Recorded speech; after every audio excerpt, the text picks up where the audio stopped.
Hi everyone, નમસ્તે, નમસ્કાર, વારે છું ઠીક પૈઠ કિમોન આછે કેમ છો મજામાં जलसा में किद्दा भाई बच्चों, my name is Pritika Kaul. मैं हूँ आपकी बायोलॉजी टीचर और एक नीट कोच हूँ मैं पिछले 8 साल से। बच्चों, मैं बड़ी खुश हूँ यार अपने यूट्यूब चैनल पर पढ़ाते हुए, क्योंकि यार ये ना मेरा सपना था कि मैं क्वालिटी एजुकेशन बहुत ही बहुत ही क्या, ये तो फ्री है ना, यूट्यूब पे तो फ्री है, तो फ्री एजुकेशन के थ्रू आपको पढ़ा सकूं। तो ये मेरा सपना है, दिस चैनल इज़ माय सपना and I am very glad कि जहाँ पे मेरे से पढ़ने के लिए बच्चों ने 2-2 लाख रुपए की फ़ीस दी थी, वो आज मैं इस यूट्यूब के थ्रू आप तक फ्री ऑफ कॉस्ट पहुँचा रही हूँ। ठीक है, तो मैं बहुत खुश हूँ। इस वीडियो को अगर आप देखते हैं, आपके नोट्स अगर बनते हैं, मुझे कमेंट्स में बताना, मुझे बड़े अच्छा लगेगा सुन के, और वो मोटिवेशन होता है और वीडियोस बनाने का। एनी हाउ बच्चों, ये वीडियो, आज का जो वीडियो है, this is a promise video. Promise video ऐसे, इससे पहले भी मैंने यूट्यूब पे पढ़ाया है और मैंने ऑलरेडी इकोसिस्टम स्टार्ट करवा दिया था। तो यार इकोसिस्टम उस यूट्यूब चैनल पे नहीं हो पाया पूरा, तो ये वही प्रॉमिस वीडियो है, मैं इकोसिस्टम कंप्लीट करवाने जा रही हूँ। तो अगर आप मेरी वीडियो पहली बार ही देख रहे हो, आपने इकोसिस्टम पढ़ने का मन बनाया है, लेकिन स्टार्टिंग वाला आपको नहीं पता चल रहा है मुझसे कहाँ से पढ़ना है, तो आप सर्च कर सकते हो अनअकैडमी नीट यूट्यूब, तो आपको वहाँ पे मिल जाएगा इकोसिस्टम।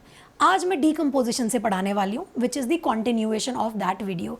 ठीक है, तो यार पहले हमें थोड़ा सा आइडिया होना चाहिए, थोड़ा सा एक आपको मैं रिवाइज़ करवा रही हूँ। इकोसिस्टम के फंक्शंस क्या क्या होते हैं यार? इकोसिस्टम के फंक्शंस ये ऑलरेडी मैं करवा चुकी हूँ, but just to give you a gentle reminder. Ecosystem का नंबर 1 फंक्शन इज़ प्रोडक्टिविटी। ठीक है, प्रोडक्टिविटी, जिसमें हमने वो पिछली वीडियो मैंने एक बारी करवा दिया है कि कौन से इकोसिस्टम बहुत ज़्यादा प्रोडक्टिव है, कौन से इकोसिस्टम लेस प्रोडक्टिव है, वो सारी चीज़ें। Second is decomposition, second function of ecosystem is decomposition. Third function of ecosystem is energy flow, and fourth function is nutrient cycling.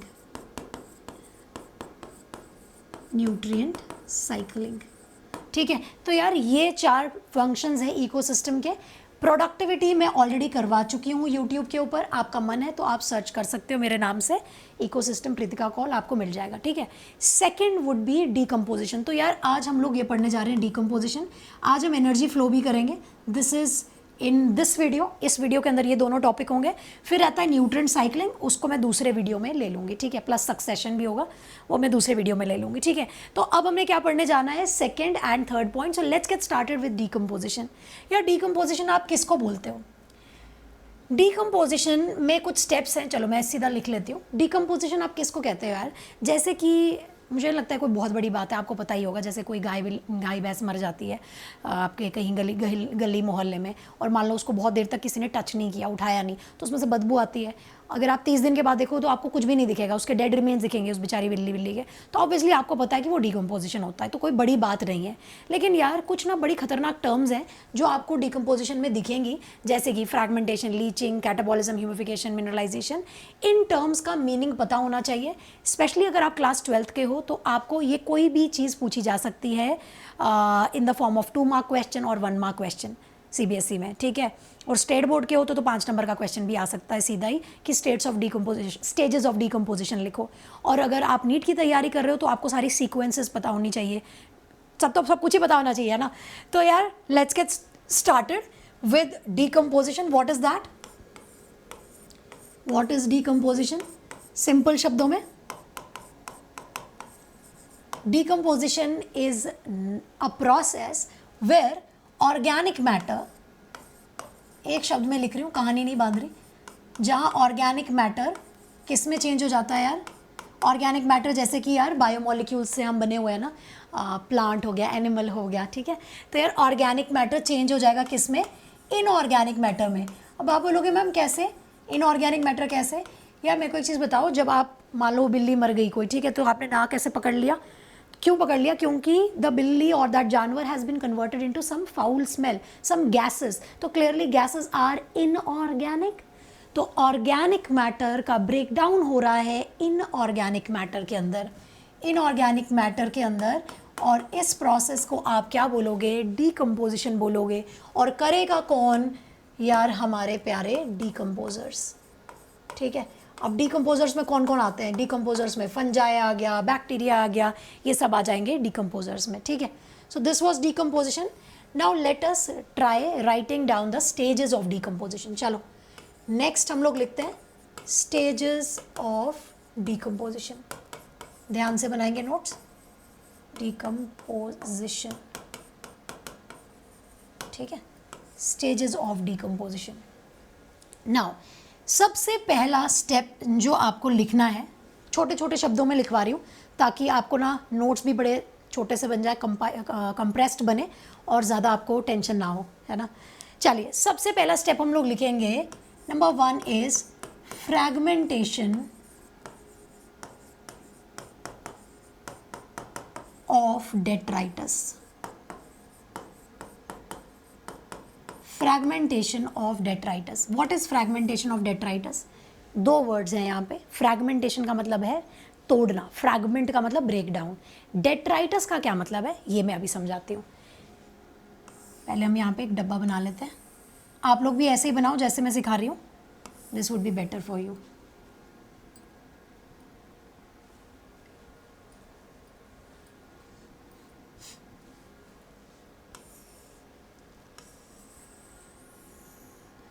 यार हमारे आसपास बहुत सारा डेड मैटर प्रेजेंट होता है, डेड प्लांट और एनिमल मैटर प्रेजेंट होता है।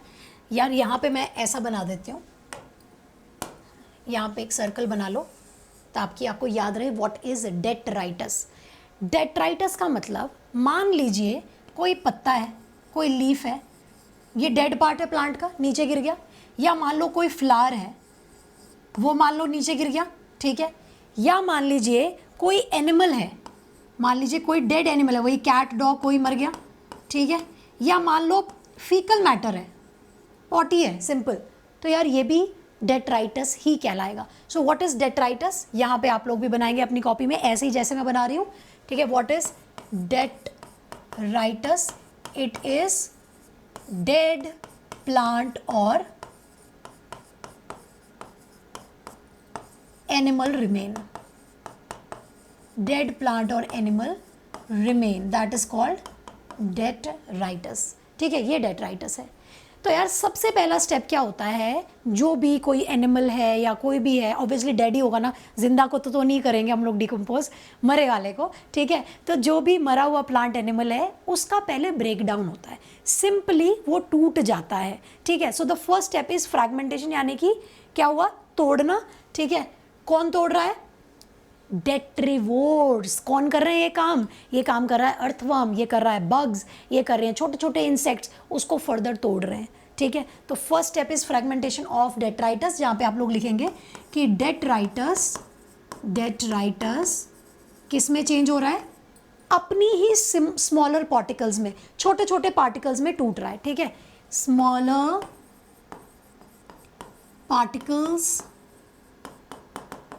particles of detritus, ठीक है। So that is the first step, and who will do this? It will be done by detrivores,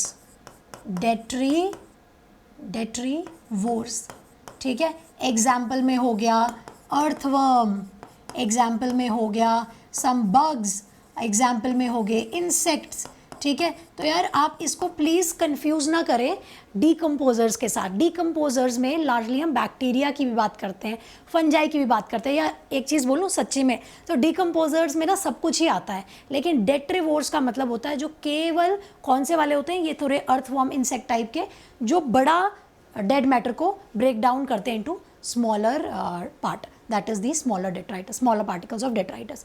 So that is first step, that is fragmentation of detritus. पहला step हम लोगों ने लिख लिया। आ जाओ अब नेक्स्ट स्टेप लिखेंगे, ठीक है। Let's write down the next step. ऐसे ही बनाना है जैसे मैं बना रही हूँ, easy, these are the easy ways, ठीक है। Next step is going to be leaching. Leaching क्या है यार, समझाती हूँ। सेकेंड स्टेप इज लीचिंग, लिखो पॉइंट नंबर 2 लीचिंग। या देखिए जब हमारी प्लांट्स जो भी हैं, चलो आपको एक फ़ोटो दिखाते हैं जो एनसीईआरटी ने दिया है, थोड़ा और बेटर विजुअलाइजेशन हो जाएगा। पर सच बताऊँ ना तो मुझे ये बहुत अच्छा नहीं लगा ये चार्ट, इसमें ना बहुत अच्छे तरीके से बताया नहीं है, बट हमारे चाहने या ना चाहने से क्या होता है, क्वेश्चन में तो यही आएगा ना एग्जाम में। तो देख ही लीजिए, समझ लीजिए इसको। मान लीजिए कोई एक पेड़ है, दिस इज़ वन ट्री, इससे कोई पत्ता नीचे गिरा, पत्ते के ऊपर कौन एक्ट कर रहा है, देख रहे हो आप, अर्थवर्म एक्ट कर रहा है। अर्थवर्म ने क्या किया, इसको तोड़ दिया, ये देखो ब्रेक डाउन हो गया इसका, आप देख रहे हो पत्ता टूट गया, ठीक है। अब इस टाइम पर ये करते करते, ये प्रोसेस करते करते कि ये पत्ता जो है फर्दर अपना ब्रेक डाउन हो गया है, इस प्रोसेस करते करते व्हाइल दिस इज हैपनिंग क्या होगा, इस पत्ते से कुछ ऐसे इनऑर्गेनिक न्यूट्रिएंट्स, कुछ ऐसे इनऑर्गेनिक न्यूट्रिएंट्स जो होंगे, हो सकता है वो सीधा ही कहाँ चले जाएं, सॉइल में चले जाएं, ठीक है, सॉइल में चले जाएं सीधा ही। ब्रेक डाउन के टाइम हो सकता है ना, ये ब्रेक डाउन हो रहा है, कुछ न्यूट्रिएंट्स निकल जाए और सॉइल में चले जाए। हो सकता है ये न्यूट्रिएंट्स वाटर सॉल्युबल थे इसलिए चले गए सॉइल में, and they are available as precipitates, ठीक है। So that is called leaching. आ जाओ सेकेंड पॉइंट पे, that is leaching. Second point क्या है, लीचिंग। हम लोग लिखेंगे soluble inorganic, soluble inorganic nutrients, soluble inorganic nutrients जो आपको दिखाई दिए थे, किसमें डिजॉल्व हो जाएंगे, पानी के अंदर, dissolve in water, dissolve in water and become available in soil, ठीक है। क्या हो जाएगा, they will be available in soil and get down in soil as precipitates, मतलब मान लो सॉल्ट से ही बन गए एक टाइप के, तो ये ऐसे अवेलेबल हो गए। So second one was leaching, ठीक है। तो ये सेकेंड स्टेप था लीचिंग, फर्स्ट हमने लिख लिया, सेकेंड हो गया लीचिंग, ठीक है। अब आते हैं हम लोग थर्ड स्टेप के ऊपर। Third step is catabolism. यार कैटाबॉलिज्म का क्या मतलब है, सिंपल यार, ब्रेक डाउन होना, सिंपल ब्रेक डाउन होना। यार कैटाबॉलिज्म का मतलब है जो भी अब ये डेड मैटर है, आपको पता है डेट्राइटस जिसको हमने कहा, पहले डेट्राइटस बहुत बड़ा था, अब थोड़ा और छोटा हो गया, इसके यहाँ से कुछ न्यूट्रिएंट्स निकल गए। अब मान लो हो सकता है इस डेट्राइटस पे कुछ फंजाई वंजाई भी एक्ट कर जाए, हो सकता है ना, बैक्टीरिया भी एक्ट कर जाए। अगर वो भी एक्ट कर जाएंगे तो आपको नहीं लगता डेट्राइटस बेचारा बहुत ही सिंपल होता चला जा रहा है, उसमें से और न्यूट्रिएंट्स बाहर निकल जाएंगे with the help of these microbes, right. So let's see the picture here.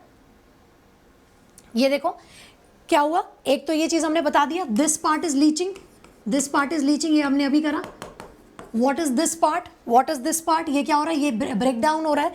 अब यहाँ पे आप तीसरी चीज देखो कि क्या हुआ, sometimes leaves partially get consume by decomposers such as fungi and bacteria, they began to lose their form and become litter. हो सकता है डायरेक्टली इनके ऊपर फंजाई वंजाई एक्ट कर रहे हो, नेचुरल स्कैवेंजर्स एक्ट कर रहे हो और इसमें से और सिंपल इनऑर्गेनिक सब्सटेंसेस को बाहर निकाल दे, ठीक है। आ जाओ फटाफट लिखना शुरू करेंगे इसको, ठीक है। तो हम लोग आते हैं थर्ड स्टेप पे, मेरे पास जगह नहीं है तो I will come to next page, so I will write down here, this will be third step, that is catabolism. What is catabolism, by the action of bacteria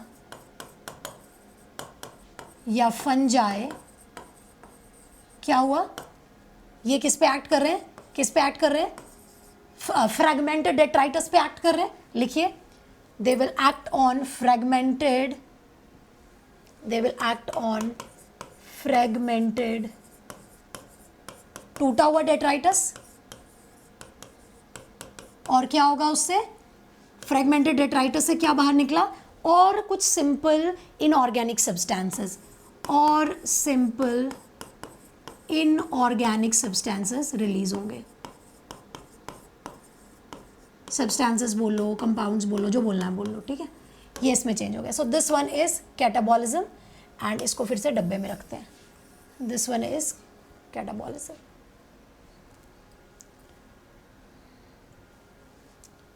this one is catabolism. ठीक है, ये हम लोगों ने लिख लिया, catabolism लिख लिया। Now the next step is the most crucial of all. बेटा मेरे को नहीं पता आपको ह्यूमिफिकेशन के बारे में कुछ पता है क्या, आप बता सकते हो कंपोस्ट और ह्यूमिफिकेशन, ह्यूमस में क्या डिफरेंस है? Can you tell me that? I don't know whether you know it or not, but this is the time that you know this fact बच्चों। नेक्स्ट स्टेप हम जो लिखने जा रहे हैं that is humification, that is point number 4, that is humification.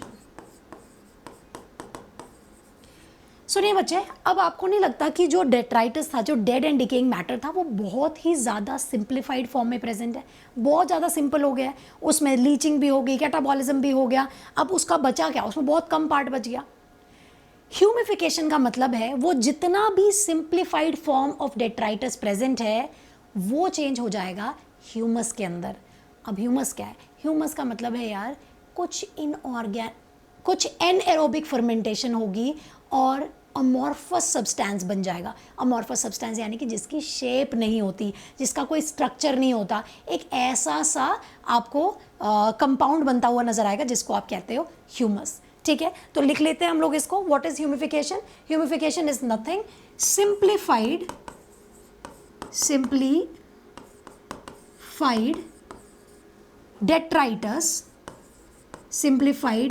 detritus gets converted into what? Gets converted into humus, and what is humus? कैसे बना है humus?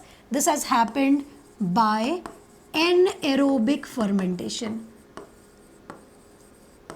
This happens by anaerobic fermentation. यार आपको पता है कंपोस्ट और ह्यूमस ना लोग एक ही चीज़ बोलते हैं, पर कंपोस्ट जो है ना वो एरोबिकली बनता है, ह्यूमस जो है वो एनएरोबिकली बनता है। तो ये डिफरेंस पता होना चाहिए, नहीं पता है तो अब जान लो।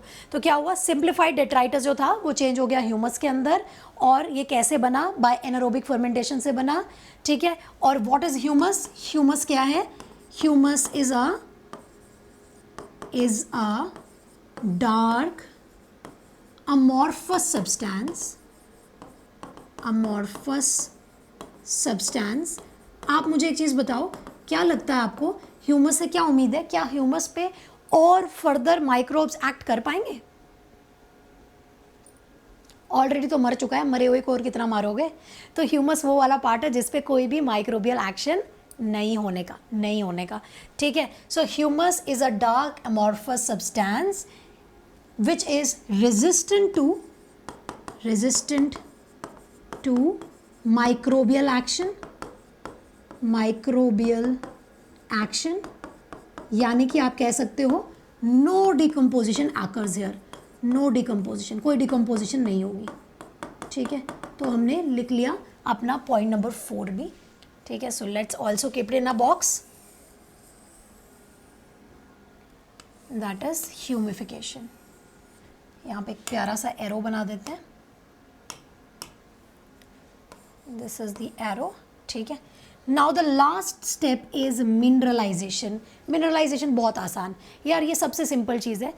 ह्यूमस में फिर भी कुछ था, ह्यूमस एक डार्क सब्सटेंस था, अमॉर्फस सब्सटेंस था जिसकी शेप वेप नहीं थी। ठीक है, लेकिन आपको पता है लास्ट स्टेप इज मिनरलाइजेशन, कि उस सब्सटेंस से सारे मिनरल्स निकल जाएं, either in the form of gases like CO2 मतलब O2 CO2, और इन द फॉर्म ऑफ जैसे आपको न्यूट्रिएंट्स पता ही है, कैल्शियम मैग्नीशियम। तो यार हुआ क्या? डीकम्पोजिशन का एंड प्रोडक्ट क्या है? मिनरल्स है और आपके गैसेस वैसेस हो गई। ठीक है, so that's the last thing, so we'll write down here. Last point is, लिखिए, मैं ना ये लिखिए इसलिए बोलती हूँ, मुझे लगता है तुम लोग लिखते हो, नहीं लिख रहे होगे तो यार तुम ही गलती कर रहे हो, तुम्हारा ही नुकसान है। So do make your notes अच्छे से यार। So it's fragmentation, leaching, and कहाँ गया यार? Next is catabolism, humification, and last one would be mineralization. Why I am not able to right?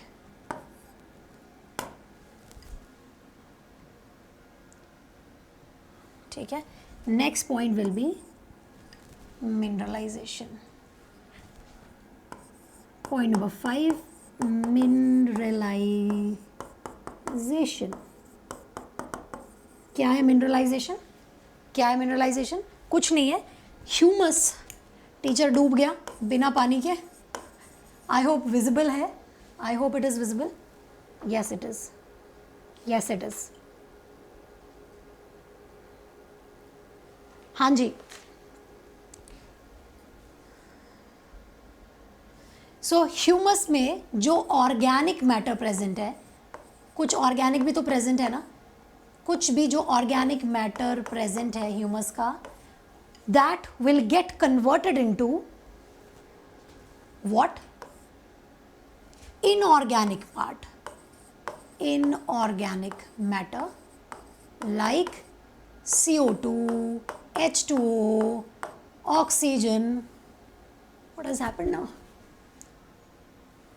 CO2, H2O, oxygen, or minerals like inorganic minerals like elements like क्या है, calcium, magnesium, potassium, जो भी होते हैं तो इसमें बदल जाना. So that is the last step, that would be known as mineralization. I hope it is visible.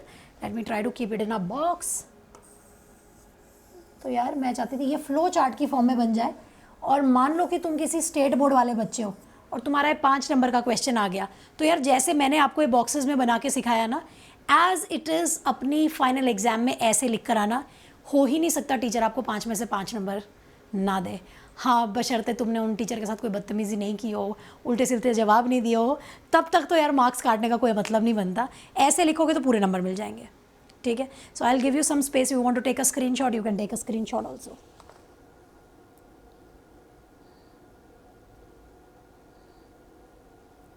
ठीक है. So this was all till decomposition. Now let us take up our next topic, that is factors क्या effect करते हैं decomposition को. तो यार फटाफट से हम लोग ना फैक्टर्स लिखना शुरू करते हैं. ठीक है, चलिए आगे बढ़ते हैं. Let's write down what are the factors that affect the decomposition. यार एक फैक्टर के बारे में तो मुझे लगता है सारे लोग ही जानते होंगे कि अगर टेम्परेचर बढ़ा दे तो क्या लगता है, डीकम्पोजिशन बढ़ेगी या कम हो जाएगी. याद करो ना केमिस्ट्री के वो dialogue, with every 10 degree rise in temperature reaction rate doubles. तो यार यहाँ पे भी सेम चीज़ होगी कि डीकम्पोजिशन कब ज़्यादा होगी, जिस टाइम पर टेम्परेचर बढ़ेगा. ऐसे ही यार बहुत सारे रीजंस होते हैं. तो हम लोग क्या लिखेंगे, सेंटर में ऐसे लिखो जैसे मैं बनवा रही हूँ वैसे बनाओ. Factors affecting decomposition.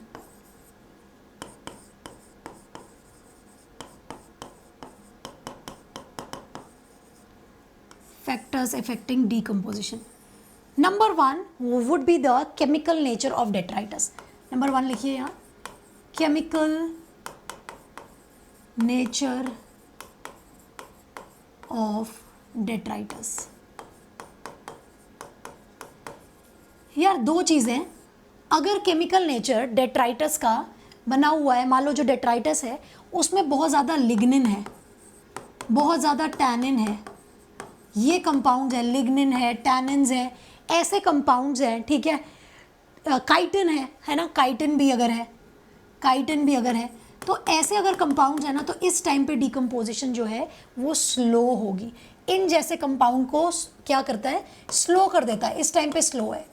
लेकिन मान लो अगर डेट्राइटस में बहुत ज़्यादा शुगर्स पड़े हुए हैं, या मान लो प्रोटीन्स है, ठीक है, तो आप इस हिसाब से ऐसे दिमाग में लगाओ. मान लो लिग्निन जैसे कि प्लांट की वो जो इम्परवियस टू वाटर होता है वो है, या काइटिन यानी कि फंगल सेल्स हैं, वैसे टाइप के सब्सटेंसेस होंगे. तो डेट्राइटस अगर वैसा होगा तो इट विल बी स्लो. लेकिन मान लो अगर सिंपल यार प्रोटीन्स हैं, सिंपल प्रोटीन्स हैं, ठीक है, या मान लो न्यूक्लिक एसिड्स हैं, न्यूक्लिक एसिड DNA VNA जैसा, ठीक है, न्यूक्लिक एसिड है, और सबसे आसान चावल, कार्ब्स है, ठीक है. तो इस ऐसा मटेरियल अगर होगा तो कार्बोहाइड्रेट्स, ठीक है, ऐसे सब्सटेंसेस होंगे तो इस टाइम पे जो है ये फास्ट होगी, तब decomposition will be fast, then it will be fast. ठीक है, तो हमने पहला ऐसे जैसे मैं बना रही हूँ वैसे तुम लोग भी बनाओगे. This is the first box, chemical nature be effect करता है. This is the first point number, factor affecting chemical nature of detritus. Now second factor is temperature.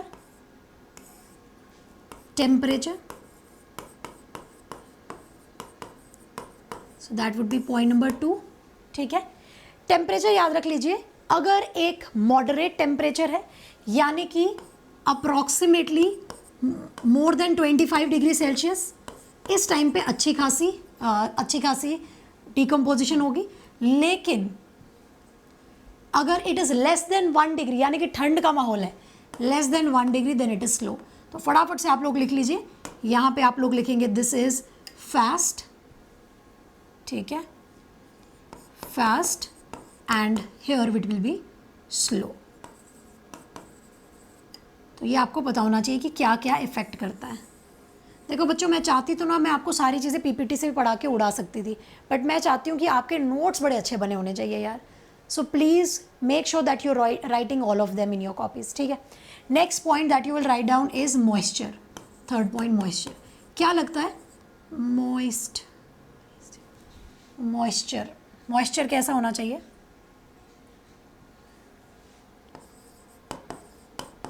देखिए यार, एक optimum amount of moisture should be there. बहुत ज़्यादा पानी होगा तब भी डिकम्पोजिशन नहीं होगी, बिल्कुल भी पानी नहीं होगा तब भी डिकम्पोजिशन नहीं होगी।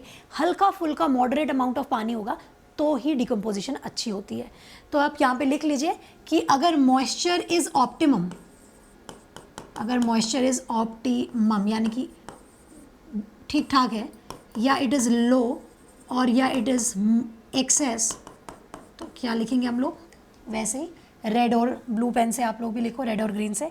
ऑप्टिमम पे it is fast, decomposition fast होगा, लेकिन अगर लो है या एक्सेस है, इन दोनों के केस में इट विल बी स्लो, ठीक है। So this is moisture, this is moisture, ठीक है, मॉइस्चर हो गया। Now next one is aeration, next one is aeration. ऐसे बनाते हैं, बनाओ, दिख रहा है ना? थोड़ा सा छोटा बनाते हैं इसको।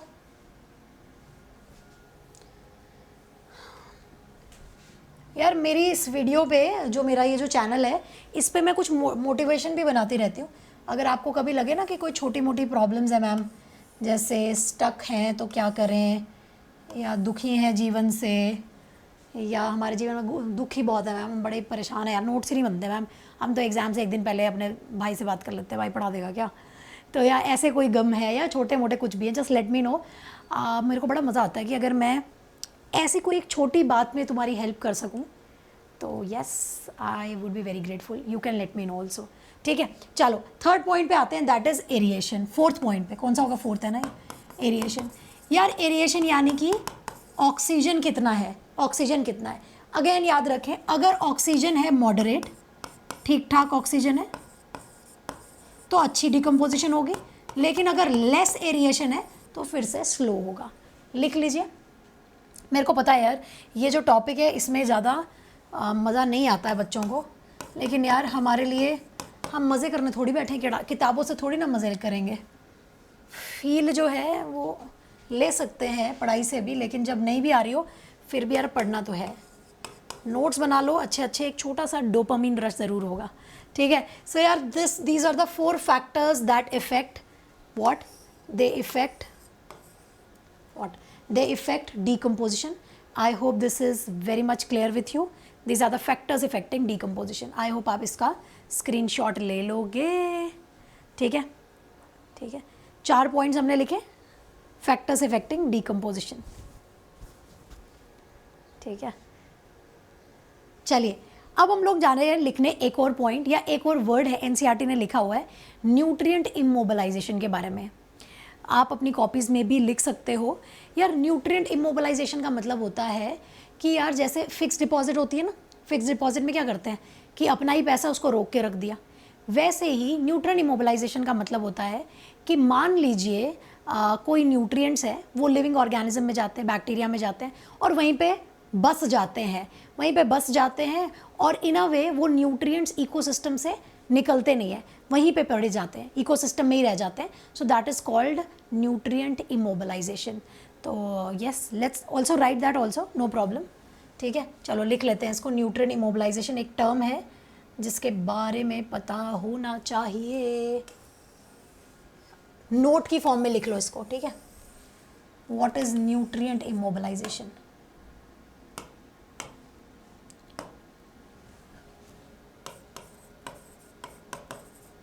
Nutrient immobilisation.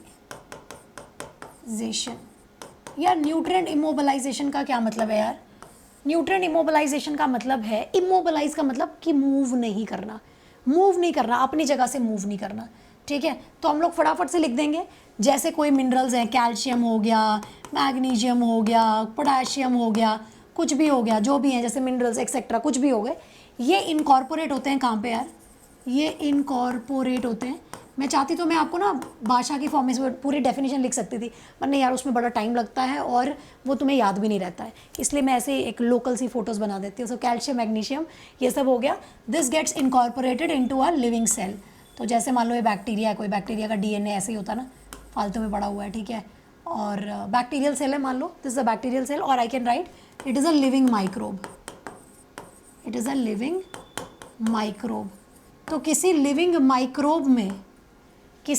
माइक्रोब में उसका चले जाना, और उसकी बाद में लिविंग माइक्रोब की इसकी डेथ हो जाएगी, बाद में इसकी बाद में डेथ हो जाएगी। डेथ होने के बाद भी क्या हुआ, ये जो भी न्यूट्रिएंट्स हैं ये कहाँ जाएंगे यार? न्यूट्रिएंट्स जो हैं फिर से कहाँ जाएंगे? न्यूट्रिएंट्स एम्बेडेड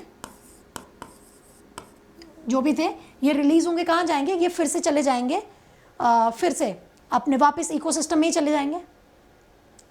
ठीक है, so these are available for, what are they available for? They are available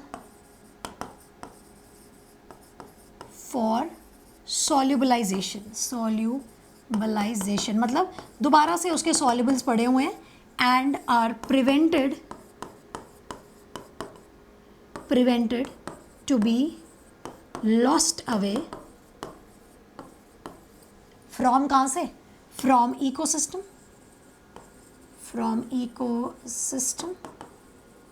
from ecosystem. तो क्या हुआ, क्या बताया मैंने, जो भी न्यूट्रिएंट्स वगैरह थे ये क्या हुए, वहीं के वहीं रह गए, एफडी की तरह, पैसों की तरह वहीं के वहीं रह गए। और अगर जब मर भी गया ये, तो ये न्यूट्रिएंट्स कहाँ जाएंगे यार? सॉल्युबल्स बन के सॉइल में चले जाएंगे। तो इस कारण क्या हुआ कि ये इकोसिस्टम से निकल नहीं गया। तो लिविंग ऑर्गेनिज्म की बॉडी जो है वो एफडी की तरह एक्ट करती है, न्यूट्रिएंट्स उसमें समाये हुए रह जाते हैं। ठीक है, कहीं वेस्ट नहीं हुए, वहीं पे पड़े हुए हैं। ठीक है, so this is nutrient immobilization. You can take a screenshot if you want to, and I will take a water break. यार मेरे को बता देना तुम लोग ये वीडियो में कैसा लग रहा है, तुमको पढ़ना अच्छा लग रहा है, नहीं अच्छा लग रहा है, क्या है, नोट्स बन रहे हैं कि नहीं बन रहे हैं, या आप मैम अपने आप को ही पढ़ाते हो, आप हमें तो कुछ समझ नहीं आता, मैम क्यों इतना ज़्यादा पढ़ा रहे हो? ऐसे तो नहीं तुम सोच रहे हो कि मैम हमें इतना मत पढ़ाओ, हमें इतना नहीं पढ़ना है, ऐसा तो नहीं है। क्लास में बोल देते थे ना बच्चे ऑफलाइन में कि हाँ मैम इतना ज़्यादा पढ़ने में मज़ा नहीं आ रहा मैम, लेकिन फिर मैं कहती हूँ यार मज़े यहीं पे करने हैं क्या? सारे मज़े करने के लिए बंजी जंपिंग कर लेना, है ना, यहाँ पे क्यों करने मज़े?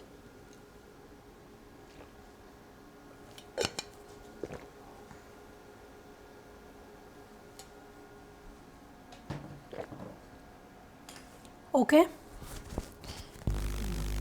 I will take 2 minutes. Just give me a second. I'll be back. मेरे घर की गेट पे कोई खड़ा है. I have to do that.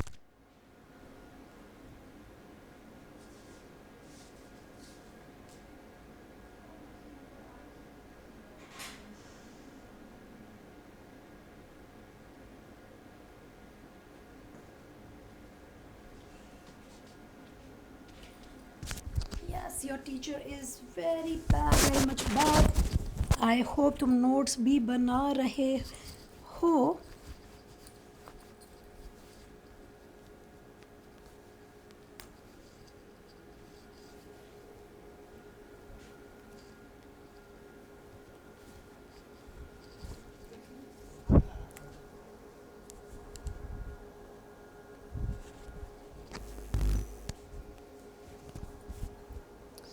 Yes, everybody, I think we have made notes. Now let's come to another point. ठीक है, ये हमने सब कर लिया यार. अच्छा, अब मैंने आपको स्टार्टिंग में बताया था लिखवाते टाइम कि decomposition is one function of ecosystem, second function is energy flow, energy किस तरीके से फ्लो करती है वो सेकंड फंक्शन है। तो यार अब हम इस चीज़ को पढ़ने जा रहे हैं। एनर्जी फ्लो के अंदर फर्दर टॉपिक्स है, फोटोसिंथेटिकली एक्टिव रेडिएशन क्या है, स्टैंडिंग क्रॉप क्या है, फूड चेन क्या है, फूड वेब क्या है। अब यार फूड वेब फूड चेन तो आपने बचपन में पढ़ा है, इस पर हम ज़्यादा टाइम नहीं लगाएंगे, हम काम की बात पे टाइम लगाएंगे। काम की बात पे आते हैं कि आप कितने नंबर लाते हैं, ठीक है। चलिए now let's talk about energy flow. Energy flow का क्या मतलब है यार, बड़ी आसान सी बात है। हम कहते हैं ना आत्मा अमर होती है, ना वो जन्म लेती है ना वो मरती है, बस एक इंसान से दूसरे इंसान में जाती है। That is the law of thermodynamics and which is pretty much followed here also in energy flow. तो पहले हम लोग क्या करेंगे यार, सबसे पहले मैं आपको दिखा देती हूँ कि करना क्या है। यार एनर्जी फ्लो का मतलब है कि हमारे अंदर एनर्जी कहाँ से आ रही है, कहाँ से आ रही है बताओ। आधे बोलेंगे मैम रेड बुल से आ रही है, आधे बोल रहे हैं मैम वैसे ही आ जाती है, हमारे अंदर बड़ी एनर्जी है। यार बेसिकली अगर देखा जाए ना तो what is the source of energy, it is the सूर्य देवता। सूर्य देवता इज़ दी अल्टीमेट और सेलेस्टियल फॉर्म ऑफ एनर्जी, जहाँ से सबको एनर्जी मिलती है, ठीक है। तो यार वैसे भी सनलाइट इज़ वेरी गुड। मैं हर बार ही बोलती हूँ अपनी वीडियोज़ में कि अगर आपका मूड भी ख़राब है या आपको अच्छा नहीं लग रहा है तो थोड़ी देर सनलाइट में ज़रूर बैठा करो। उससे आपका एक तो वो साइकिल भी ठीक होता है, स्लीप साइकिल भी ठीक होता है। जैसे कुछ बच्चे होते हैं ना कि जिनको नींद टाइम से नहीं आती या जैसा भी है। तो यार सन इज़ सच में सो मैनी चीज़ों का answer. And yes let's write here यार कि एनर्जी फ्लो में हमें ये चीज़ याद रखनी है। सबसे पहले सूर्य देवता ने, सन देवता ने क्या किया, इन्होंने अपनी तरफ से पूरी सनलाइट फेंकी, पूरी सनलाइट फेंकी, ठीक है। जैसे हम बचपन में वो नहीं बनाते थे पहाड़ चिड़िया, है ना, और सन बनाते थे। ये लो सन जी ने अपनी तरफ से पूरी लाइट फेंकी, ठीक है जी। इंसिडेंट सोलर रेडिएशन, इन्होंने कोई कंजूसी नहीं करी, इन्होंने कहा लो जाओ जी लो अपनी ज़िंदगी। तो यार इंसिडेंट सोलर रेडिएशन, इंसिडेंट यानी कि जो पड़ी है हमारे ऊपर, इंसिडेंट सोलर रेडिएशन, ये कितनी थी यार, दिस वॉज 100%। इन्होंने पूरी सनलाइट दी, जाओ ऐश करो धरतीवासियों, जाओ, मेरी तरफ से कोई कंजूसी नहीं है। पर यार ये सारी की सारी 100% एनर्जी हम तक नहीं पहुंची। हम तक मैं बता रही हूँ कितनी पहुंचेगी, सब बता रही हूँ। एनर्जी फ्लो से हम वही चीज़ डिडक्ट करने वाले हैं कि हम तक कितनी एनर्जी पहुंचती है सन से, ठीक है। तो यार आपको पता है यहाँ तक लैंड तक 50% सनलाइट तो पहुँचती ही नहीं है। या आप कह सकते हो 50% जो सनलाइट है ना वो ऐसे बादलों में स्कैटर हो जाएगी, ऐसे क्लाउड्स के बीच में, डस्ट पार्टिकल्स के बीच में, सो गैसेस वगैरह, या फिर कुछ रिफ्लेक्ट भी हो जाएगी, ठीक है। तो हम लोग लिखेंगे कि कुछ परसेंट जो है 50% जो है is absorbed by water vapors, absorbed by gases, ठीक है, डस्ट पार्टिकल्स, ये जो भी है कितना डस्ट, ये 50% जो है इतना तो वेस्ट ही हो गया। मतलब पहला मेजर वेस्टेज जो है 50% ही हो जाता है, स्कैटर्ड एज डस्ट पार्टिकल हो जाता है, ठीक है। और ये 50% का लॉस तो यहीं पर हो जाता है। अब आपको पता है कि फोटोसिंथेटिकली एक्टिव रेडिएशन सिर्फ 50% ही रह जाती है। कहने का मतलब ये है कि यार पूरा तो पहुंचा ही नहीं हमारे पास, आधा तो यहीं वेस्ट हो गया, एटमॉस्फेयर में ही चला गया, ठीक है, और जो लेयर्स हैं इसकी उसमें रह गया।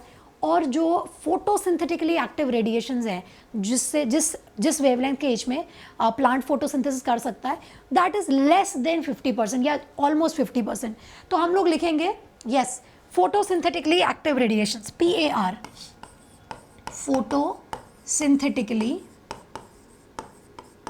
फोटोसिंथेटिकली एक्टिव रेडिएशंस,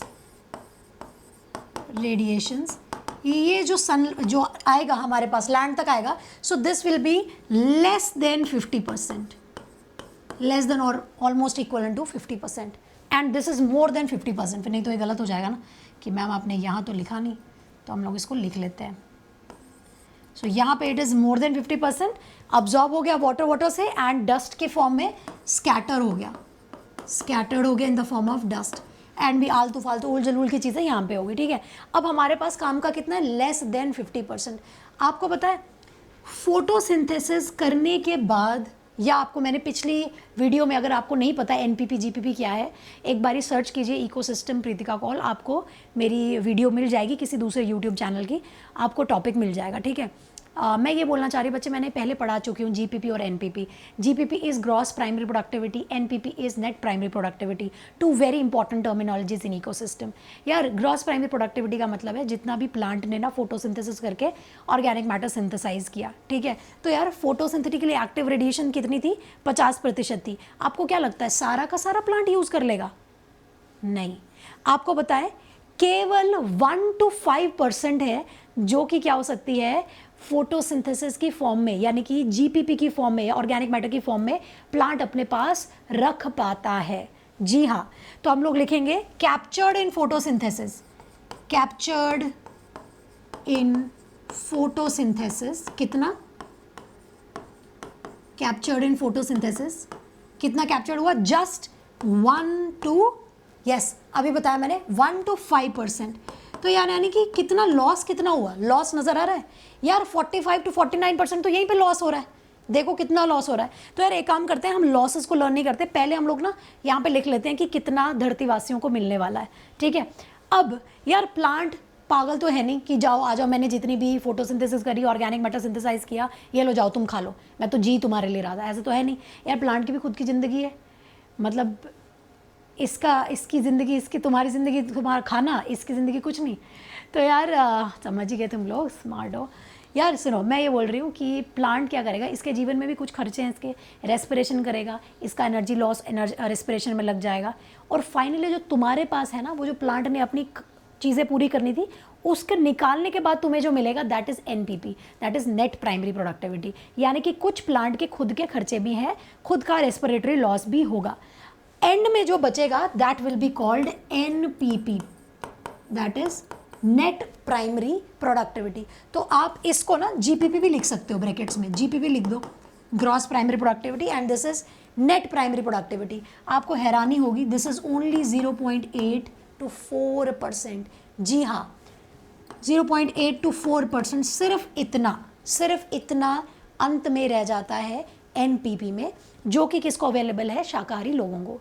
अब आप सोचो, पहले शाकाहारी खाएगा, फिर उसको कोई जानवर खाएगा, फिर जानवर को तुम खाओगे, तो कितनी लेट एनर्जी मिलेगी यार।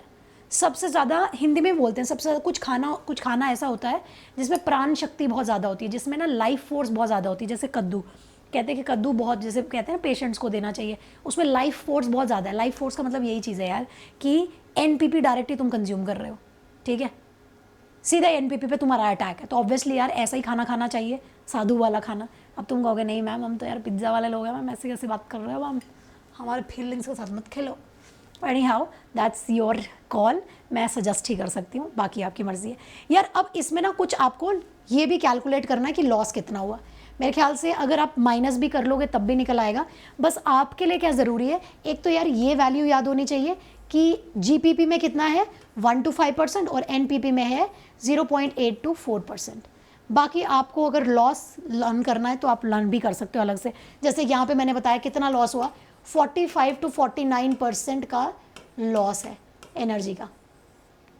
ये तो डिडक्ट भी हो जाता है, डिडक्ट भी कर सकते हो सिंपल मैथ लगा के, ठीक है। और यहाँ पे भी लॉस है, यहाँ पे भी लॉस है, 0.2 से लेके 1% का लॉस है। ये देखो 0.2 से 1% का लॉस है, तभी तो यहाँ पे आया 0.8 से लेके 4%।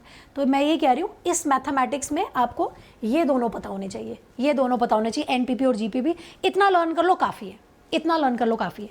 अच्छा, एनसीईआरटी ना बड़ी मजाकी हो रही है इसको लिखने के बाद। पता क्या लिखती है एनसीईआरटी, क्या तुम्हें ऐसा लगता है कि ये कोई लॉ ऑफ थर्मोडाइनमिक्स को फॉलो करते हैं? अरे सीधे बोल दो ना, तुम चाहते हो कि हम लिखें yes this is in due accordance with what, first law of thermodynamics.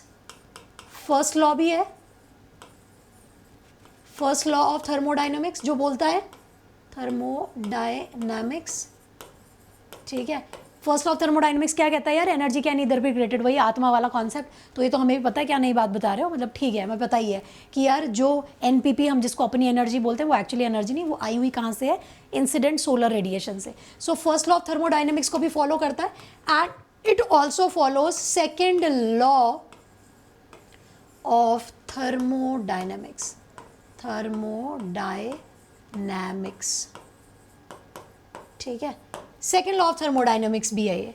Second law of thermodynamics क्या कहता है कि जब एक फॉर्म से दूसरे फॉर्म तक एनर्जी जाती है तो कुछ लॉस भी होता है, कुछ हीट लॉस भी होता है, कुछ डिसिपेट हो जाती है एनर्जी, है ना, ये चीज़ पता है। From when it is travelling from the concentrated form to a less concentrated form, या फिर आप उसको जिसको भी कह सकते हो, जैसे मान लो ना कि प्लांट से जीपीपी से कहाँ जा रहा है, एनपीपी में जा रहा है, तो कुछ एनर्जी निकलेगी भी, ठीक है। तो दोनों ही फंडे यहाँ पे, दोनों ही जो लॉज हैं थर्मोडायनेमिक्स के अप्लाई होते हैं। तो एनसीईआरटी का वो लाइन ज़रूर देखना, मेरे पास एनसीईआरटी खुली ही पड़ी होनी चाहिए।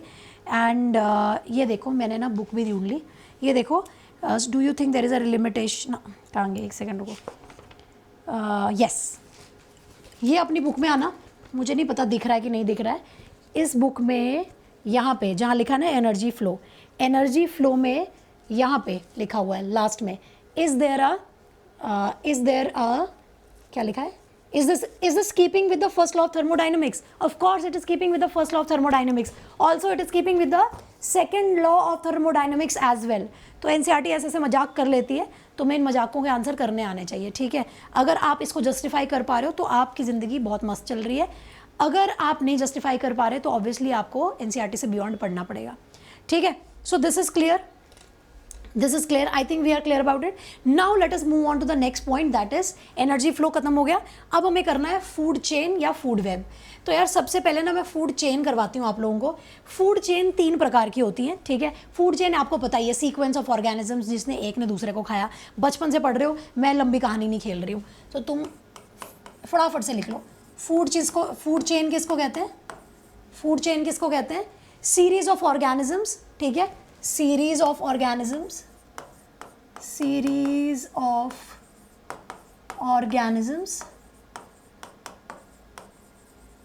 which are eating someone, और या repeatedly being eating, खा रहे हैं और खुद को भी खा रहे हैं, yes, with repeated being eating and being eaten, मैं लिख रही हूँ, series of organisms repeatedly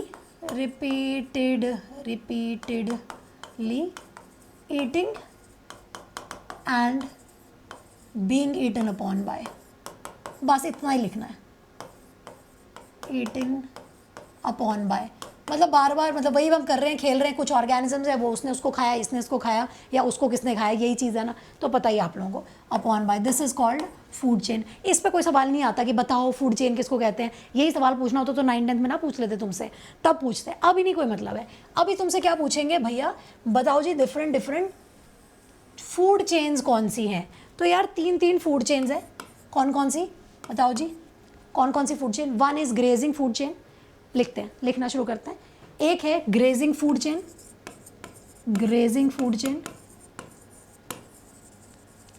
जिसको हम प्यार से बोलते हैं जीएफसी, केएफसी नहीं सुनना, जीएफसी सुनना, ठीक है, grazing food chain.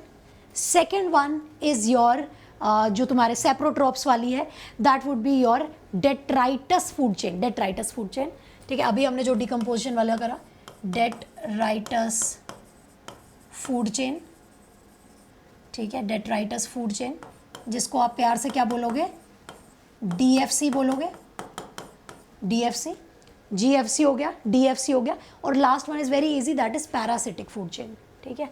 Last one is parasitic food chain, parasitic food chain, क्या बोलेंगे इसको प्यार से, पीएफसी बोलेंगे, ठीक है, ये बोलेंगे हम इसे, क्लियर है।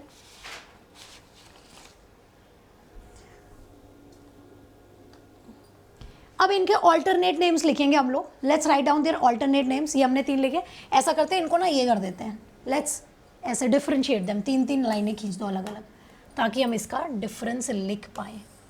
लिखो, ठीक है, ये लिख लो, ठीक है। दिस इज एक तरफ जीएफसी, डीएफसी और पीएफसी। अच्छा, इनके ना ऑल्टरनेट नेम्स भी हैं, ठीक है। Let's write down their alternate names, that is first point of difference. Alternate names, दूसरे नाम से, किन नामों से इनको पुकारें, यार ग्रेजिंग फूड चेन को बोलते हैं प्रेडेटर फूड चेन। यहाँ पे वो प्रेडेटर प्रे वाला रिलेशनशिप है, यहाँ पे कंज्यूमर भी है, हेटेरोट्रोफ्स भी है, प्रोड्यूसर भी है, कराऊंगी, ठीक है। तो आप लिख लो, इसको कहते हैं प्रेडेटर फूड चेन, लिखिए predator food chain. Now second one is detritus वाला। डेट्राइटस वाले को आप लोग बोलोगे सैप्रोफिटिक। सैप्रोफिटिक जो अभी अभी हमने पढ़ा है, सैप्रोफिटिक डेड और डिकेइंग पे जो फीड करता है, so that is saprophytic food chain. And last one is parasitic food chain. Parasitic food chain को हम बोलते हैं एक्सिलरी या ऑक्सिलरी फूड चेन। ऑक्सिलरी यार जैसे मान लो ये एडिशनल टाइप का है, ठीक है, करवाती हूँ। ऑक्सिलरी नाम पता होना चाहिए कौन क्या क्या है, ठीक है, फूड चेन। अब देखते हैं यार इनमें कौन कौन से ऑर्गेनिजम्स इन्वॉल्व है, कौन कौन से यहाँ पे मेन प्लेयर्स हैं। सेकेंड पॉइंट लिखेंगे ऑर्गेनिजम्स। डिफरेंस करना आना चाहिए भैया, ये ज़्यादा ज़रूरी है। So alternate names then is organisms. यार पहली फूड चेन में ये वही वाली घिसी पिटी जो तुम 9th क्लास से पढ़ रहे हो, घास खाया, फिर उसने हिरन खाया, पहले घास ने हिरन ने घास खाई, फिर हिरन को शेर ने खाया, सो वही प्रेडेटर वाली। तो इसमें सारे लोग हैं, प्रोड्यूसर भी है इसमें, ठीक है, लिखिए इसको फटाफट से। इसमें प्रोड्यूसर भी है यानी कि प्लांट भी है, ठीक है। इसमें फिर तुम्हारा वो भी आ गया, हिरन भी आ गया, उसको कंज्यूमर भी बोलोगे, कंज्यूमर बोलोगे। अच्छा इसमें ना तुम्हारा वही टॉप कार्निवोर भी आ जाएगा, बल्कि इसमें डीकम्पोजर्स भी आप कंसिडर कर सकते हो, डीकम्पोजर्स भी होंगे, ठीक है। Then coming to detritus food chain, इसमें सिर्फ और सिर्फ डीकम्पोजर्स, ठीक है। हेट्रोट्रोफिक डीकम्पोजर्स, इसकी चेन में यहीं पे बना के दिखा रही हूँ आप लोगों को। हेट्रोट्रोफिक डीकम्पोजर्स का मतलब है, मान लो अभी अभी हमने लिखा सबसे पहले डेट्राइटस था, लिखिए आप लोग भी, इसकी फूड चेन यहीं पे बना दो, ठीक है। सबसे पहले डेट्राइटस था, डेट्राइटस को किसने खाया, मतलब किसने तोड़ा, डेट्राइटस। डेट्राइटस यानी कि पत्ते, फ्लावर्स गिरे हुए हैं, फीकल मैटर पड़ा हुआ है, ये है। इसको कौन खाता है, इस पे कौन एक्ट करता है, अर्थवर्म। अर्थवर्म कैसे गंदे शौक है, ठीक है। अर्थवर्म को कौन खाती है, कौन खाती है अर्थवर्म को, बताओ। अर्थवर्म को कौन खा लेगी, कोई चिड़िया विड़िया खा लेगी, है ना, स्पैरो खा लेगी, तो स्पैरो लिख दो। स्पैरो को कौन खाएगा, कोई बड़ी फैल्कन खा लेगी, फैल्कन खा लेगी। So this is what, this is the detritus food chain, ठीक है। Now coming to parasitic food chain. Parasitic food chain में ना सिर्फ पैरासाइट ही पैरासाइट होंगे। पैरासाइट कौन होते हैं यार, जो होस्ट की बॉडी पे रह के, पैरासाइट्स जो होस्ट की बॉडी पे रह के न्यूट्रिशन डिराइव करते हैं। जैसे मैं आपको एग्जांपल देती हूँ, जब हम लोग होते हैं, बीमार होते हैं, तो क्या होता है यार, जैसे मान लो हमें इन्फेक्शन हुआ है या ये स्टमक इन्फेक्शन हुआ है, तो स्टमक इन्फेक्शन में क्या होता है, कोई बैक्टीरिया हमारे अंदर ग्रो कर रहा है, अब वो हमारी बॉडी को यूज़ कर रहा है, मल्टीप्लाई कर रहा है, अपनी कॉपियाँ बना रहा है, ठीक है, और हमारी जान खतरे में, मतलब हम कमज़ोर हो गए, जैसे कोविड के टाइम पे हुआ है ना। तो वायरस क्या है, virus is an obligatory parasite, यानी कि जिएगा तो किसी को कष्ट देगा, यानी कि पैरासाइट ही बनेगा। तो पैरासाइट में होस्ट का है माइनस, पैरासाइट का है प्लस रिलेशनशिप, ठीक है। तो पैरासाइट क्या करेगा, हर बारी मतलब कुछ ना कुछ कष्ट दे के जाएगा। अब जैसे एग्जाम्पल देते हैं, कोई एक ट्री है, बड़ा सा ट्री है, कोई ट्री के ऊपर कौन कौन एक्ट करता है, ट्री पे कोई मान लो हर्बीवोर खाना खाता है, ठीक है। इसको थोड़ा सा रेड कलर से लिखते हैं। सबसे पहले ट्री है,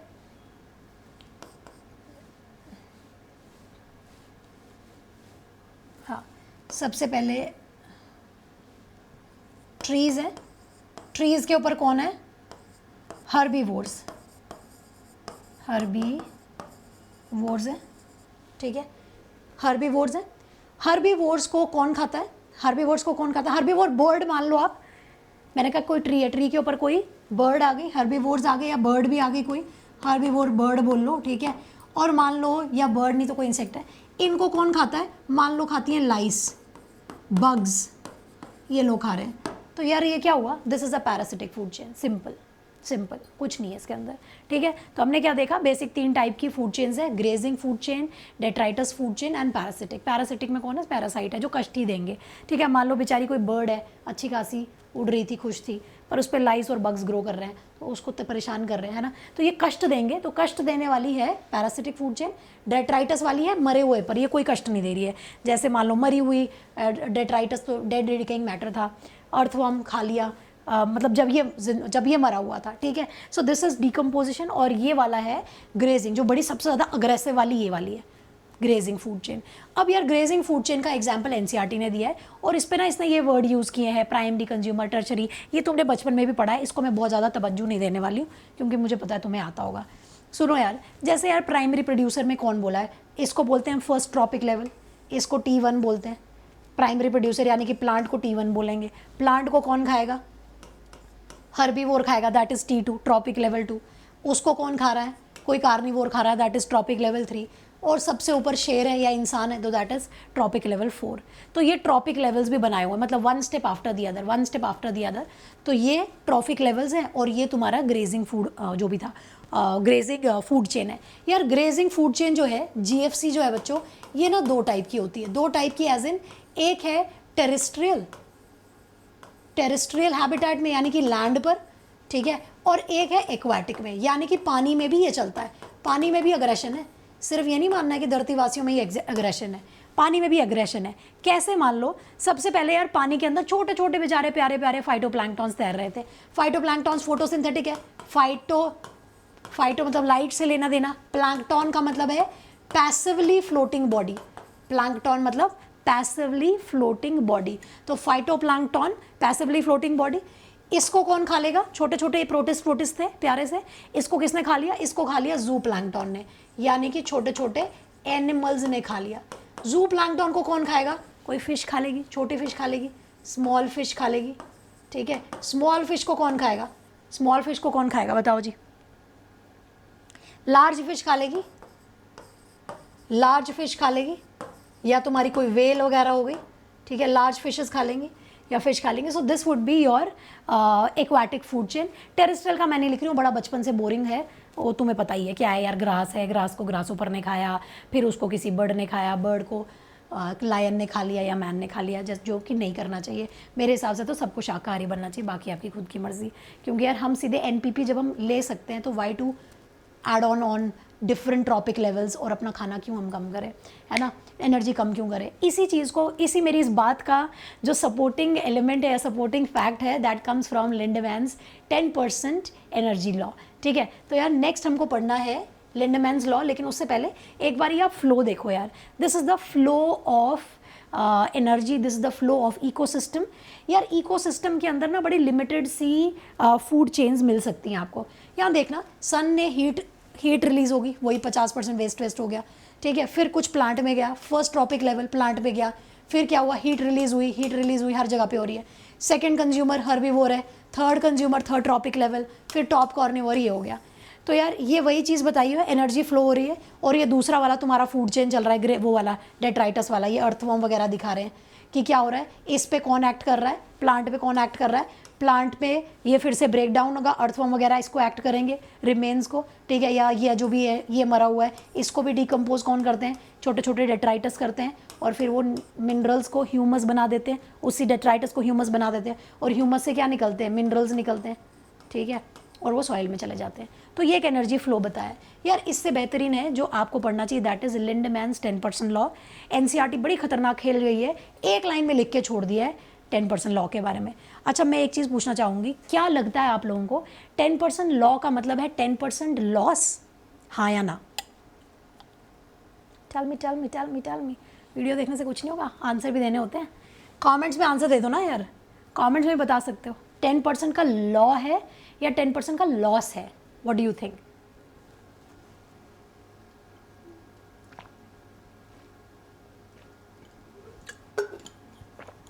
यार it is the 10% law, actually it is 90% loss. जी हाँ बच्चों, क्योंकि ये लॉ और लॉस एक जैसा सा लगता है, तो हमको लगता है कि यार लॉस का मतलब लॉ ही होगा, पर जो कि एक गलत स्टेटमेंट है बच्चों। लिंडमैन जी को ये चीज़ समझ में आ गई थी बहुत अच्छे से। इन्होंने कहा यार हर एक स्टेप पे, जो हमने कहा ना सेकंड लॉ ऑफ थर्मोडाइनमिक्स है कि हर जगह पे कुछ कुछ एनर्जी निकलती रहती है। लिंडमैन ने कहा कि एक्चुअली 90% ऑफ एनर्जी निकल जाती है, लॉस हो जाती है, सिर्फ 10% छोटू सा अयो इट्टू सा इतना सा मिलता है किसको, नेक्स्ट लेवल पे, नेक्स्ट ट्रॉफिक लेवल पे। सिर्फ 10% का गेन है, 90% का लॉस है। So that is 10% law.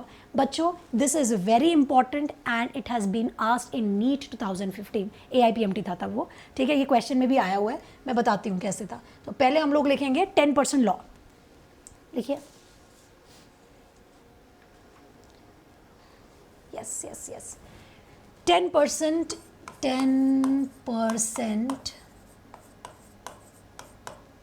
law of energy transfer.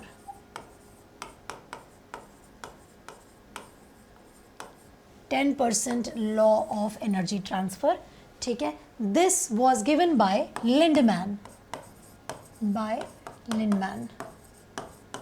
in the year 1942, ठीक है, 1942 में दिया था। तो यार सिंपल एक ही बात लिखती हूँ मैं, ताकि आप लोग भूलो ना इस बात को, कंफ्यूज ना हो इस बात से। सिंपल इतना याद रख लो कि मैं कहानी नहीं लिख रही हूँ, कोई कहानी नहीं लिख रही हूँ, बस इतनी चीज़ लिखना आप लोगों को है कि 90% of energy is lost 90% of energy is lost and only 10% of energy is gained and only 10% of energy is gained at every trophic level, ठीक है, ये चीज़। This is 10% law. अब यार इसको आप तुम यहाँ पे देख सकते हो कि देखो सनलाइट गिरी, या देखो या दो तीन एग्जांपल्स दी हुई यहाँ पे देख सकते हो। सबसे पहले देखो सूर्य देवता ने दी 1000 जूल्स ऑफ एनर्जी, कितना दिया 1000 joules of energy, 990 energy joules is lost to the environment, यानी कि सिर्फ प्लांट की तरफ से 10% एनर्जी बची कहाँ पर, इस हिरन को।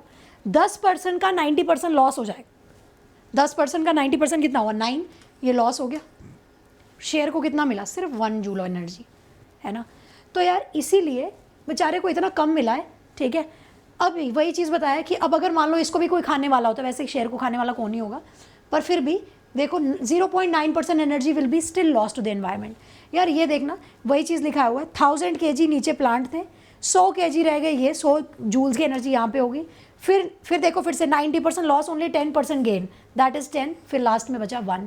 तो यार हर एक स्टेप पे क्या हो रहा है, एनर्जी लॉस हो रही है। कितनी लॉस हो रही है याद रखना है, 90% का लॉस है, गलत नहीं करना है, 90% का लॉस है और सिर्फ 10% का गेन है, ठीक है। इसीलिए इकोसिस्टम में बहुत सारी फूड चेन्स या बहुत सारे ट्रॉफिक लेवल्स नहीं देखने को मिलते, क्योंकि यार तो ये इतनी एनर्जी तो बहुत कम इसको मिली, अब ये आगे क्या देगा, है ना। तो इसलिए यार आप मुझे बताओ what is the smartest way to be here और to be here, what do you think.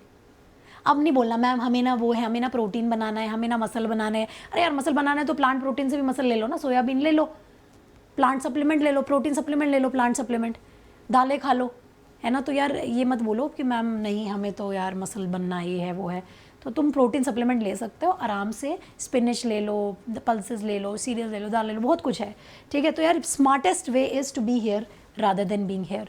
जब हम इतनी एनर्जी ले सकते हैं, हम इतने कम में गुजारा क्यों करें, क्यों करें, क्यों करें, क्यों करें, ठीक है।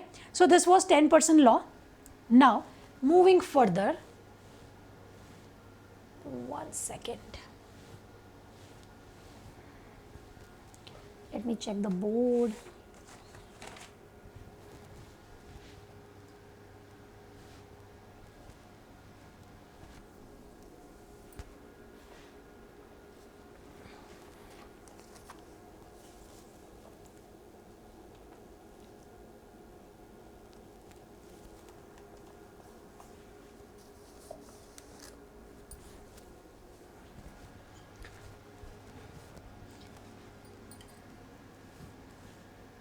हाँ जी, नेक्स्ट हम लोग बात करेंगे पिरामिड्स के ऊपर, इकोलॉजिकल पिरामिड्स के ऊपर।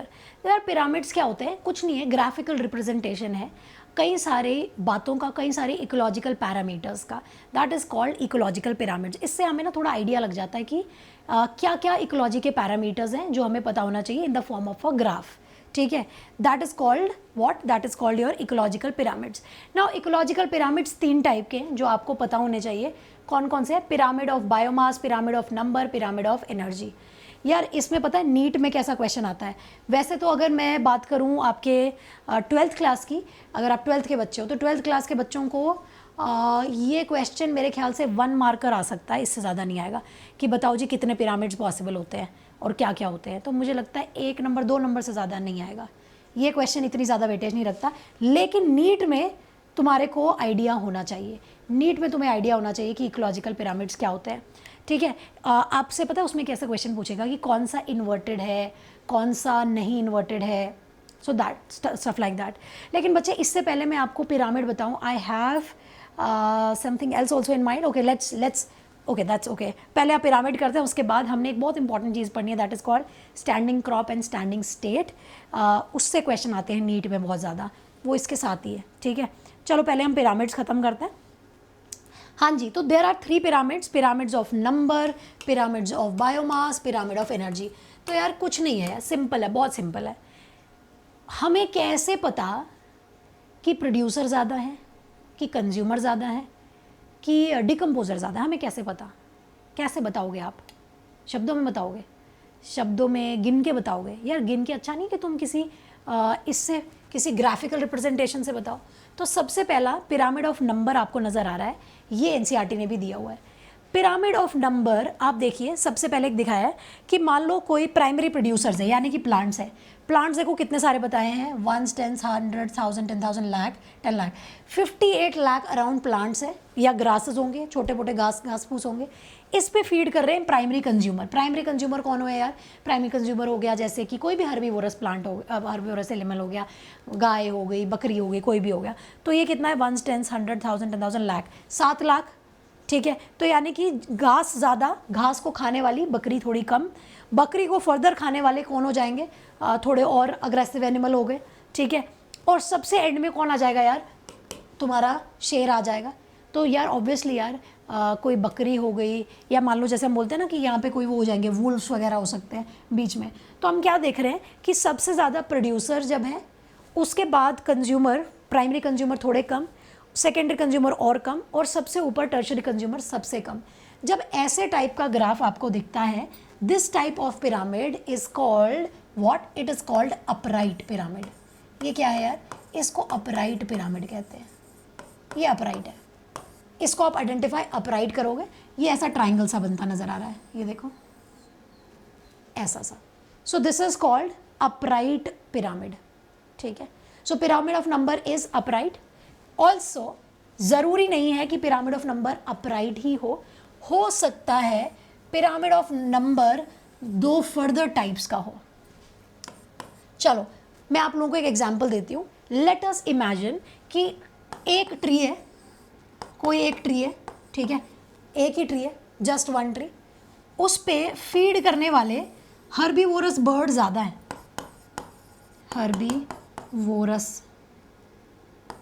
हर्बीवोर बर्ड्स ज़्यादा है। यार एक पेड़ पे हो सकता है ना बहुत सारे बर्ड्स आते हो उसको खाने के लिए, हर्बीवोरस बर्ड्स ज़्यादा हो सकते हैं ना। तो एक ट्री है, खाने वाले हर्बीवोरस बर्ड्स ज़्यादा है। अब हर्बीवोरस बर्ड्स के ऊपर मान लो बहुत सारे लाइसेस और टिक्स हैं, एक बर्ड को चुन चुन के बहुत सारी जुएँ पड़ गई हैं, बहुत सारे लाइस और टिक्स हैं, तो क्या कहूँ मैं उसको? पैरासाइट्स कहूँ मैं। तो यार इधर मैं लिख दूँ पैरासाइट्स। ठीक है, पैरासाइट्स। तो यार ये शेप कैसी नज़र आ रही है? क्या आपको ये अब अपराइट दिख रही है? ऐसी दिख रही है? नहीं दिख रही है ना। ये तो इन्वर्टेड है, ये तो उल्टा ट्राइंगल है, ये तो उल्टा ट्राइंगल है, ऐसा है, ये तो ऐसा निकला, ये तो ऐसा निकला, ये तो ऐसा निकला, है ना। So what is this shape? बच्चे इस शेप को आप बोल देते हो इन्वर्टेड। क्या बोलते हो? इस शेप को आप बोलते हो इन्वर्टेड। पर ज़रूरी नहीं है पिरामिड ऑफ नंबर इन्वर्टेड ही हो सकता है पिरामिड ऑफ नंबर कुछ और भी हो सकता है। चलो एग्जाम्पल देती हूँ फिर से। मान लो यार एक ट्री है,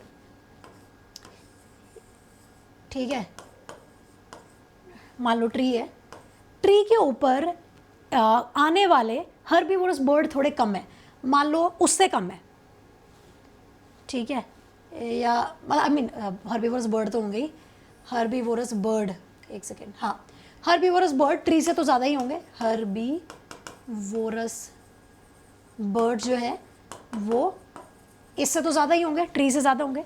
अब मान लो हर्बीवोरस बर्ड को सिर्फ एक प्राणी खा रहा है, मान लो इसको सिर्फ एक हॉक खा रही है, हॉक को नहीं यार, बड़ी सी वो जो नहीं होती है, गिद्ध बोलेंगे हिंदी में, क्या बोलेंगे उसको, जो ही बोलेंगे।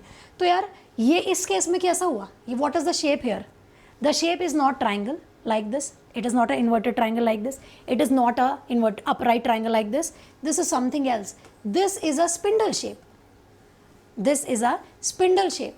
तो यार आपको ये चीज़ दिखाई दी कि किसी किसी टाइप का भी हो सकता है, पिरामिड ऑफ नंबर ऐसा हो सकता है, इन्वर्टेड हो सकता है, it can be spindle and it can be upright also. Next pyramid is pyramid of biomass. अब पहले पता होना चाहिए कि बायोमास किसको कहते हैं। बायोमास यार जितना भी लिविंग मटेरियल हमारे अंदर है उसको आप बायोमास कहते हो, ठीक है। अब यार आपको क्या लगता है कि बायोमास कैसा होगा, कहाँ होगा, ज़्यादा कहाँ पर होगा? यार सबसे ज़्यादा बायोमास प्लांट्स में ही है, सबसे ज़्यादा बायोमास। ये देखो प्राइमरी प्रोड्यूसर बना है, पीपी लिखा हुआ है, then it is primary consumer, secondary consumer, tertiary consumer. तो सबसे ज़्यादा बायोमास प्लांट्स में होगा, उसको खाने वाले कोई छोटा मोटा अर्थवर्म जैसा, उसमें उससे कम बायोमास होगा। उसके बाद कौन आ गया, कोई बकरी वकरी आ गई, उसका बायोमास कैसा होगा, इस प्लांट से तो कम ही है। And then lastly what do we see is any one final. अच्छा अब आप बोलोगे कि मैम ये कैसे हम लोग चेक कर रहे हैं? यार बायोमास हमेशा हम लोग ना ड्राई वेट में देखते हैं।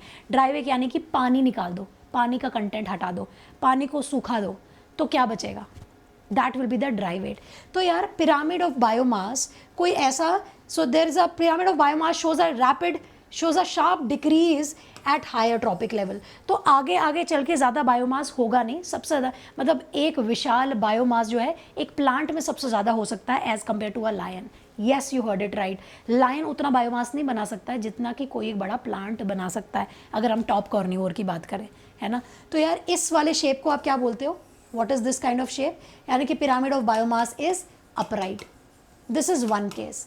कभी कभार दिस इज़ वन केस, कभी कभार ज़रूरी नहीं है, कभी कभार उल्टा भी हो सकता है, उल्टा भी हो सकता है। एग्जाम्पल है बच्चे एक्वाटिक इकोसिस्टम के अंदर। यार जैसे छोटे छोटे फाइटोप्लैंक्टन, एल्गी वेल्गी बड़े छोटे छोटे थे, इट्टू से थे, लेकिन उस पर किसने फीड किया? उस पर फीड किया तुम्हारे बड़ी बड़ी फिशेस ने। तो यार आप देख सकते हो प्राइमरी कंज्यूमर, या छोटी फिश भी आप देखोगे तो फाइटोप्लैंक्टन से तो उसका साइज़ बड़ा ही है, ज़्यादा इसने फाइटोप्लैंक्टन खाए इसलिए। तो यार दिस विल बी इन्वर्टेड, ये इन्वर्टेड है, so this is inverted. So this is number 2, pyramid of biomass can be inverted. Now lastly is pyramid of energy. एक चीज़ याद रखनी है, पिरामिड ऑफ एनर्जी कभी भी चेंज नहीं होगी, क्योंकि यार एनर्जी का जो फ्लो है, लिख लो अपनी कॉपी में, एनर्जी फ्लो इज यूनिडायरेक्शनल। लिखो अपनी कॉपी में, is always unidirectional, it is always unidirectional.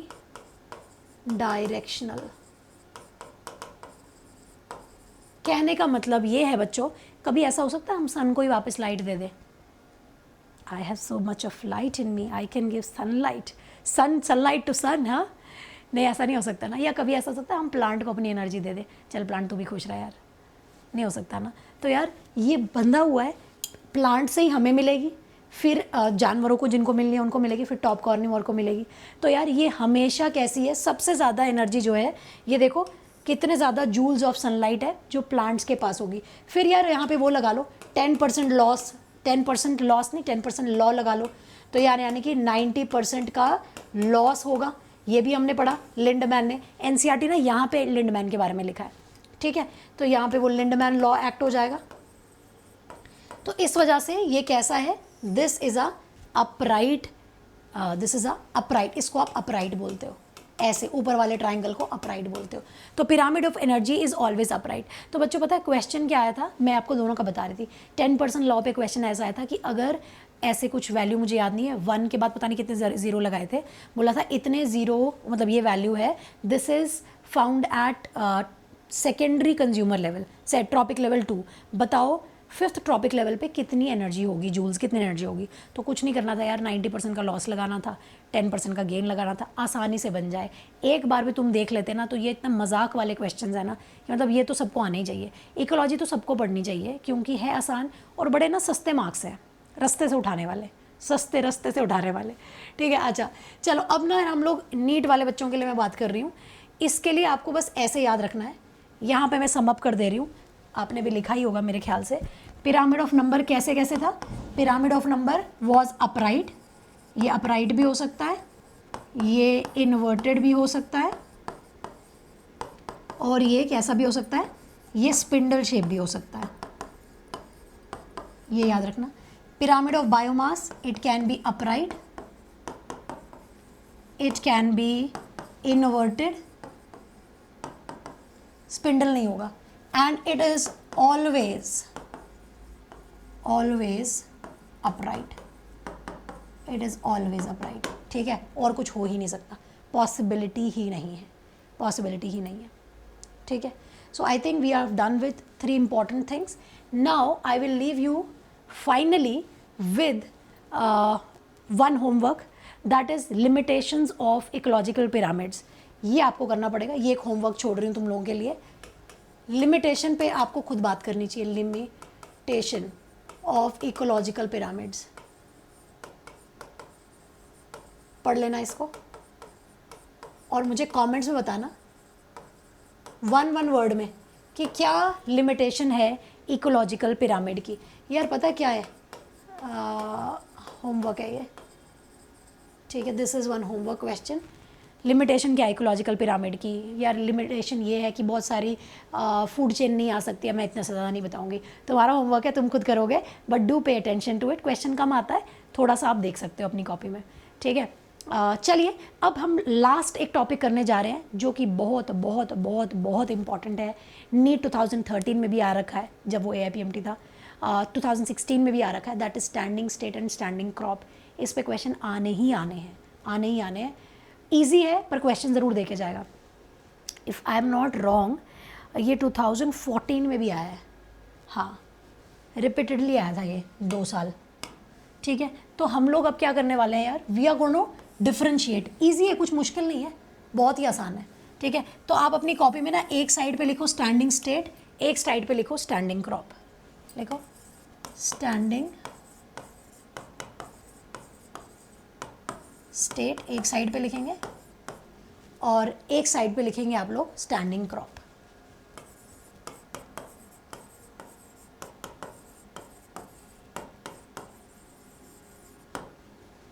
लिख लिया? हाँ जी, जनरली आपको जान के थोड़ा सा इसको डाइजेस्ट करने में शायद टाइम लग सकता है।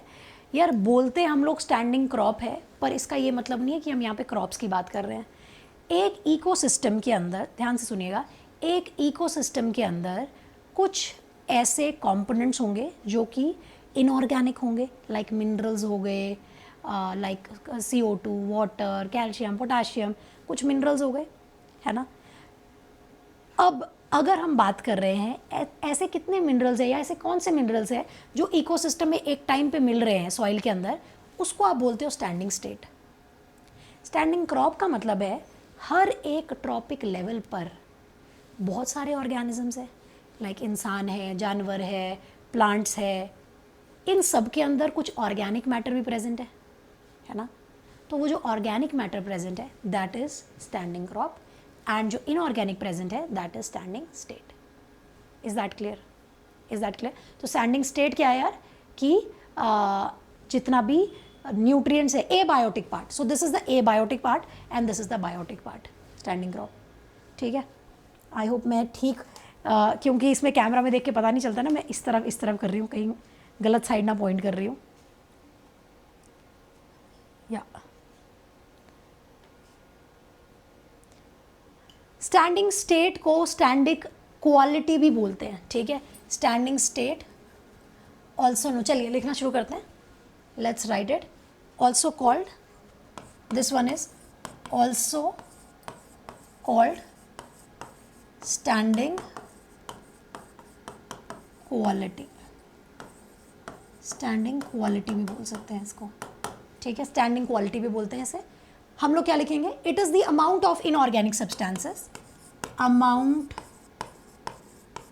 ऑफ इनऑर्गेनिक सब्सटेंसेस, या मिनरल्स भी बोल सकते हो, ऐसा कोई सब्सटेंसेस ही नहीं बोलना है, मिनरल्स भी बोल सकते हो, ठीक है, substances present in an ecosystem, present in an ecosystem at a given point of time, given point of time, ठीक है। सो ये कैसा कंपोनेंट है, it is a abiotic component, it is a abiotic component, लिखिए, it is a abiotic component. Now next one is standing crop. It is the amount of organic matter, it is the amount of organic matter, I hope it is visible, yes, it is the amount of living material, organic matter नहीं, living material, which is of course of organic, ठीक है, amount of living material present in the form of organic, present in the form of different, लिख लेती हूँ, amount of living material present in the form of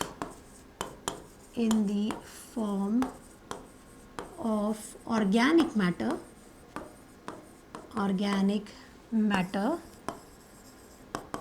at different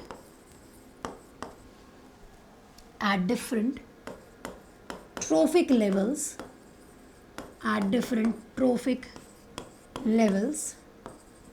in an ecosystem, ठीक है, जितना भी organic matter present है, जितना भी ऑर्गेनिक प्रेजेंट है, ठीक है।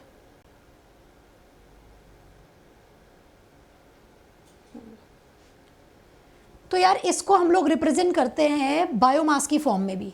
बायोमास अभी मैंने आपको बता दिया, जितना भी मास सिंथेसाइज हो रखा है दैट इज, हाँ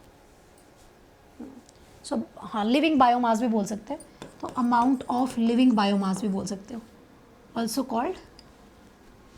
ऑल्सो कॉल्ड, हालांकि इसको ऊपर लिखना चाहिए था, ऑल्सो कॉल्ड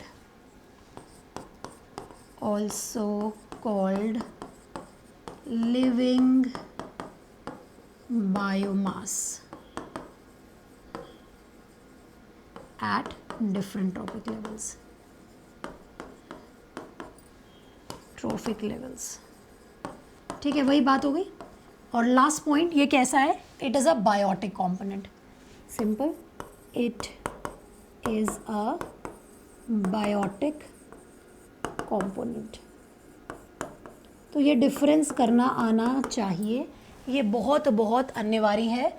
यहाँ पे मैं ना स्टार बना रही हूँ कि तुम लोग इसको मिस आउट ना कर दो, यहाँ स्टार बना लो, ये टर्म्स नीट में पूछी जा चुकी है, इसको बिल्कुल सस्ते में मत लेना। 5 स्टार बनाना है मुझे, 5 स्टार है ये, सो 5 स्टार टॉपिक है, this is very important, standing state and standing crop, ठीक है। तो यार this is all that I have to tell you in this video. अब इस वीडियो में थोड़ा सा इस टॉपिक में अब इकोसिस्टम में रह जाता है सक्सेशन, रह जाता है those nutrient cycling, that I will cover in my next video. और तब तक के लिए खूबसूरत से नोट्स बना लेना, एकदम फोटो कॉपीड, ठीक है। मुझे पढ़ा के बहुत मज़ा आया, I hope you have like the video, और whatever you feel like let me know in the comment section यार। Even if you don't like it you can dislike, no problem, बता सकते हो मुझे आप। एंड अगर आपके दिमाग में और भी कुछ चीज़ें मुझे बताना, मैं कमेंट्स बहुत ध्यान से पढ़ती हूँ। चलो bye bye guys, lots of love, blessings, bye bye.